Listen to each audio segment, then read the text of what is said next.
Hello, I'm Nadine Blaney. Welcome to Media Week. Ahead on the program, do you look like a hipster? If not, do you see yourself represented on TV? Well, PwC joins me for a look at what's holding Aussie media back in just a few moments. Plus, Seven West Media CEO Tim Warner has a message for the political party running its campaign on jobs and growth. I can guarantee you that a reduction in licence fees will result in more jobs for Australians in the production sector and the growth of an export business which is already growing quite strongly, despite the fact that we can't invest in it as much as we'd like to.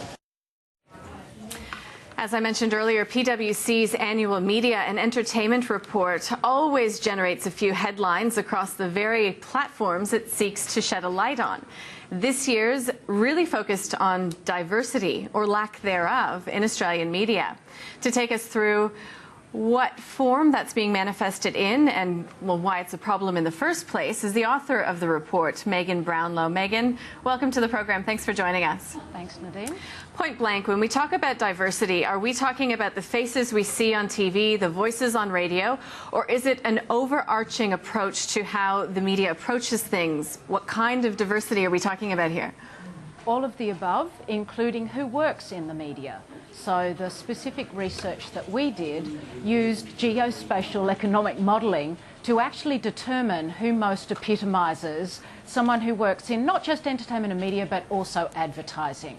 And what we discovered was not only are all of the most popular suburbs for entertainment and media and ad land workers in Sydney, but they're all in the inner west or the eastern suburbs. So we're a rather monocultural and geographically clustered community of workers. So I guess that's where all those hipster headlines came from. Well, let's tackle this one thing at a time. If it's important for people or the audience to see themselves reflected in the media, just how dire is the situation here in Australia? You know, is it a gender thing? I think you really got to that. A visual thing, a geographical problem. And how do we compare, I guess, to elsewhere? So I think the key thing is to look at how the Australian makeup has changed over the years. So it used to be the average Australian, when we were farmers and at the turn of the century, the average Aussie was a young white farmer and he was Anglican, that was his background. And then we move forward, 1961, we've got still a young man who's still Anglican, he's now working as a clerk. But if we look at today, according to the research from the last census, we actually have an average Australian now who's a woman, she's 37, she's Catholic, which implies some ethnic diversity. But if we look at the decision makers in our, well, right across Australia really, bosses are 45-year-old white males, much less likely than the average population to be bilingual. So therein lies the problem. You tend to hire people who are like you. You like people who are like you. And so we've created this monoculture of journalists and advertising executives and entertainment executives. And we tend to make content often that is for us, that reflects the Australia that used to be and not the Australia that is today. And also, I guess, is Australian media very insular as far as being skewed to the inside track, as in I know somebody who can do that job, instead of looking further afield and broadening our horizons for talent? You're exactly right. So we have to look at our recruitment practices. And often in media, because they're glamour jobs and they're the sort of jobs people line up for, they want to get into the media, so media businesses have not actually had to work very hard at using external agencies for recruitment. They often just rely on their internal workforce to refer others, to make recommendations. And as a result of that, we get an increasingly singular, similar type of person, a privileged person working in the media, but they don't necessarily, well, we now know they definitely don't reflect the wider Australian audience. And Megan, I mean, does this speak to our culture around risk as well in the media? I mean, why take a punt on somebody new when you know so-and-so can do the job, always has, so why change? That's right. However, it also leads to the second type of diversity that we're looking at this year, which is geographic diversity. So I think that it's interesting to hear people like Tim Warner talk about the opportunities of exporting the Australian media product through TV formats, etc. And we can do that, but we would have a better opportunity of doing that if we understood more of those markets, particularly those high growth entertainment and media markets, to our near north, not our old markets of the UK and even the US. And to do that effectively, we need to increase our risk tolerance. We need to take some more risks. We need to build a bilingual workforce so we can start building those connections with international markets. Because, Nadine, if you see the growth rates that we're forecasting in places like Indonesia, Philippines, Thailand, these markets are extraordinary. They're going forward in leaps and bounds. Cinemas are growing in China at the rate of 15 a day. These are good opportunities for smart entertainment and media businesses. We just have to grab them. Yeah, so I guess in that context, can you give us some of the stats surrounding the growth of media and entertainment market in Australia? What are the growth rates expected to be in the years to come? I guess putting it in some context. Sure. So we're not an embarrassing situation in Australia. We're expecting a 4.1% CAGR, so growth in revenues of 4.1% on average over the next 5 years to 2020. 2020, that's the end point of our forecast. If you've got a market that is young and has a growing middle class, like Indonesia, then you're looking at a forecast in entertainment and media expenditure, that includes advertising expenditure, of 13%, nearly 10% in China, nearly 10% in India. These are extraordinary markets. And what's interesting for us in Australia, these are also sources of migration for us. China and India are bringing us educated new Australians who would be great assets for entertainment and media businesses. But you know what? We don't hire them. It's so interesting. When it comes to the media spend here in Australia, obviously we know so much about the digital disruption of the traditional media outlets. So where are the real areas of growth expected to come from here at home? I mean, where are consumers actually going to be spending their money in this increasingly fragmented media landscape? Well, consumers have more choice than ever, so I think that the interesting play is to look at where advertisers are spending their money to get to consumers. It's become harder for advertisers because consumers are spread over many more channels, but certainly there are some hotspots. So online video advertising is a hotspot. Mobile digital advertising is a hotspot. But we've been saying, and our forecasts support this, that you don't write off traditional media yet, because traditional media, television, newspapers, magazines, have been pretty good at grasping the digital opportunity, have gone into digital very early. One of the areas of strong growth in advertising we're forecasting is for subscription television advertising. So by 2020, we expect that market to be over $900 million. So it's really about innovation in traditional media, using the new digital platforms, using the new digital distribution systems to actually build a number of different revenue streams that in aggregate make a really healthy future for Australian media businesses. Yeah, I find it really interesting as well. You mentioned Tim Warner and Seven West Media earlier on, and this week he was out talking about, how difficult it is for Australian businesses to export their expertise. But we also saw Seven West Media investing in a startup this week, Airtasker. So I guess that's the other prong of diversity that we're talking about. Seven West Media clearly looking for a different pathway to future revenue growth. Are you seeing enough of that embracing of different ways to make money in the media landscape here in Australia, and how does that compare to what we see overseas? So we're seeing more of it here. We still perhaps don't have enough, but you've got that great example of Seven investing in Airtasker, Nine invested in Pedestrian TV, which is online youth-oriented video. You've got a number of interesting content marketing investments happening by media companies like publishers. So there is some activity, probably not enough to give the scale to match the revenues that might be at risk over the next 5 years, but certainly all of those signs are really positive. Megan Brownlow, a pleasure to have you in. Thank you so much for speaking to us about this one. You're welcome.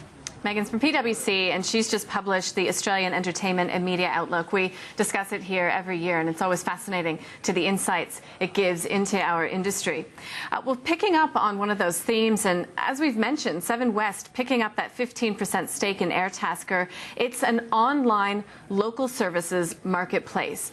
It's part of a broader push by Seven to invest in early-stage businesses to fuel that future growth we were talking about. Seven has added, in fact, more than 10 investments to its portfolio for around $50 million in both cash and contra, looking not only to Australia, but to the UK, US, and Singapore. For more on the Airtasker deal, the startup strategy, and of course the changing media landscape in Australia, Ingrid Willinge spoke with Seven West Media CEO Tim Warner. We've been in talks with them for quite some time. We've been looking across a number of sectors at businesses where we think we can add value by using the promotional power of our various media assets, particularly the television network, and Airtasker definitely ticks that box. The other area, or the other box that we were looking to tick is really strong management. And in Tim Fung, we find a great leader, someone who's very experienced in the space. He's got a track record of building these sorts of businesses. We connected with him, I think, would be the word for it. He's someone who's an enthusiast. He was impressed with the enthusiasm that he found on our side of the table. So it made sense, and we feel as though Airtasker is a business that we can grow. And that's certainly going to be our aim. Yeah, obviously there's a lot of benefits of your involvement for Airtasker, but what does it mean for Seven West? I mean, is this reflective of a broader strategy for you? Will you be on the lookout for more disruptive investments going forward? Well, in fact, Airtasker is one of about 10 of these sort of investments that we already have in our portfolio. We have a business called Starts at 60, another business called Nabo. And we are a part owner of these businesses, and again, it's the ability to bring to bear our promotional grunt. When you think about Seven West, the newspapers, the regional radio, the television network, the 50% online joint venture with Yahoo, the magazines, it's enormous reach that we can bring to bear. And when you get a business like Airtasker, the one thing that it needs is marketing, and that's something that we intend to give it in spades. It's not the only investment you're taking as well. I mean, obviously, those ones that you mentioned. Obviously, the proposed acquisition of WA's Sunday Times newspaper and Perth Now website has garnered quite a bit of attention lately. There's quite a bit of talk about media diversity when it comes to that deal, and I know WA's Premier Colin Barnett's expressed some concern. Others have said, perhaps anti-competitive, it'll impact quality and diversity. What do you say to that? Because you'd obviously disagree with that argument. Ingrid, I think this is now a matter for the ACCC, and at this point we don't really want to say too much. But I would observe that a lot of the commentary, even as recently as last night, around this proposed deal completely ignores the fact that the media landscape has changed, and it's changed quite drastically. And I would put to you that the West Australian's biggest competitor probably isn't the Sunday Times. There's Google, there's Facebook, there's YouTube. There are now so many sources of news and information in Western Australia rather than another newspaper. And a lot of the commentary has been ill-informed in that regard, and we probably need to recognise that the media landscape has changed, it's going to continue to change, and at Seven West Media we're just trying to keep up with that. In fact, we think we're doing a reasonable job of doing that, and that's really what our investment in something like Airtasker is about. Speaking of media changes and the changing landscape and media reform, the government obviously cut TV and radio licence fees by 25% in the federal budget just a month ago, and also indicated it planned to assess this further. This is something you've been very vocal about in the past. Do you want to see the government go further with this and other reform as well? We absolutely do. In fact, it's not something we just want to see. It's something we now think is urgent. You know, we acknowledge that we did get a licence fee reduction, but in fact we're looking for the abolition of licence fees completely because, as I've just alluded to, the media landscape has changed. We're now competing with global organisations that pay no tax. They don't have to undertake any form of local content production. They're basically playing with a completely different set of rules, but on the same playing field as us. It's simply not fair, and you know, this government is seeking to be re-elected on a platform of jobs and growth. Well, I can guarantee you that a reduction in licence fees will result in more jobs for Australians in the production sector and the growth of an export business which is already growing quite strongly, despite the fact that we can't invest in it as much as we'd like to. Going forward, just finally, because I know we don't have much time, but you obviously Rio Olympics is a huge upside for you going forward in terms of this year's results that's coming up now. In terms of capitalising off it, there's talk of launching a subscription service through an Olympic app, which would charge viewers for extras like full events, obviously on top of your free coverage. Is this something that you can comment on right now?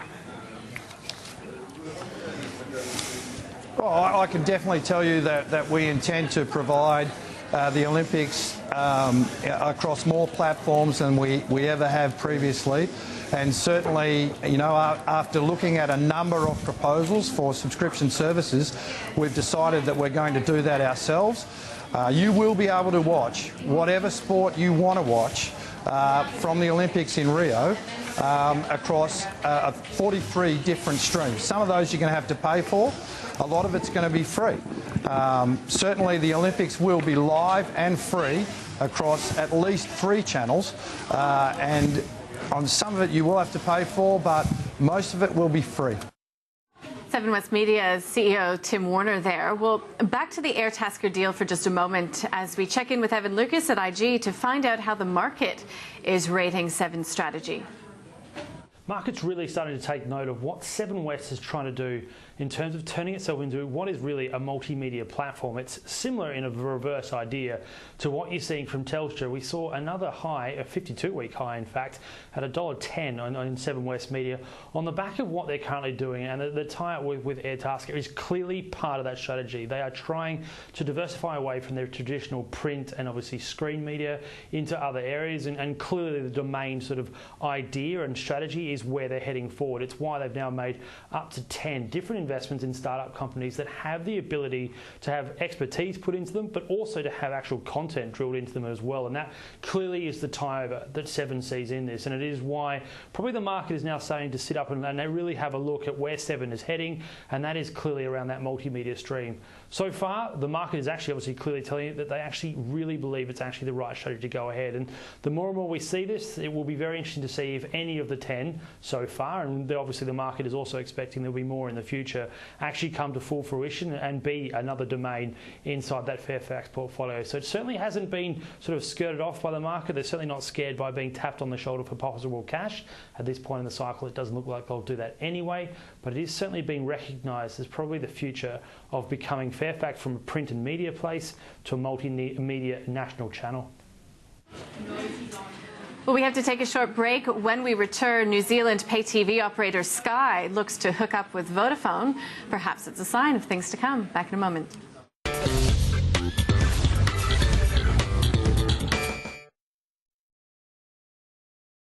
It starts with a spark that can change everything. But ideas don't come from nothing. They come from out there. Data and inspiration floating for the taking. And with the Internet of Things connecting us more than ever, we're committed to co-create a better tomorrow. The future is open to suggestions. This is social innovation. Hitachi, inspire the next. Right now, with a new NAB personal credit card, you'll enjoy 0% on purchases and 0% on balance transfers for 15 months. Apply today. All right, holiday time. Let's start with flights, hotels. Oh, what next? Not relaxing. Perfect. Choose the holiday that's right for you at whatif.com, the home of holidays. Strong bones are important, and vitamin D helps keep them strong. But I had no idea my levels were low. Yours could be too. Take the online Oscillin D test today. Now is the time to test yourself.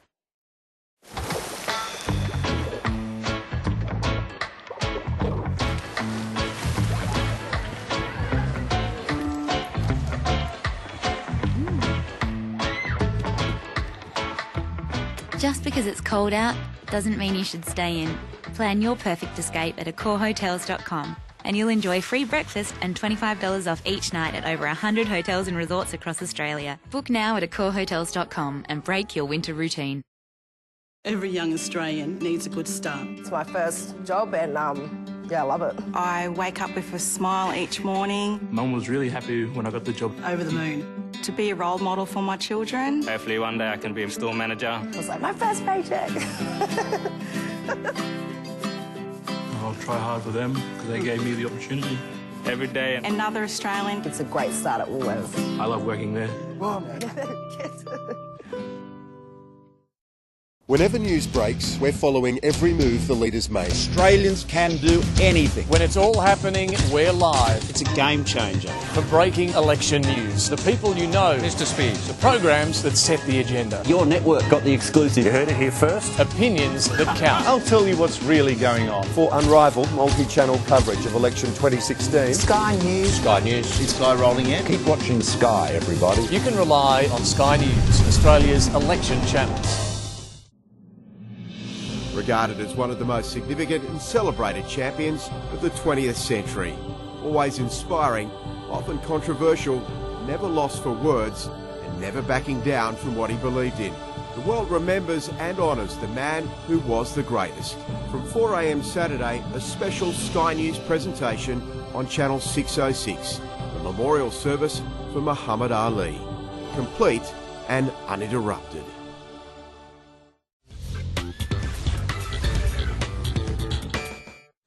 Welcome back to Media Week. Well, New Zealand pay TV operator Sky is set to snap up Vodafone New Zealand to the tune of $4.5 billion.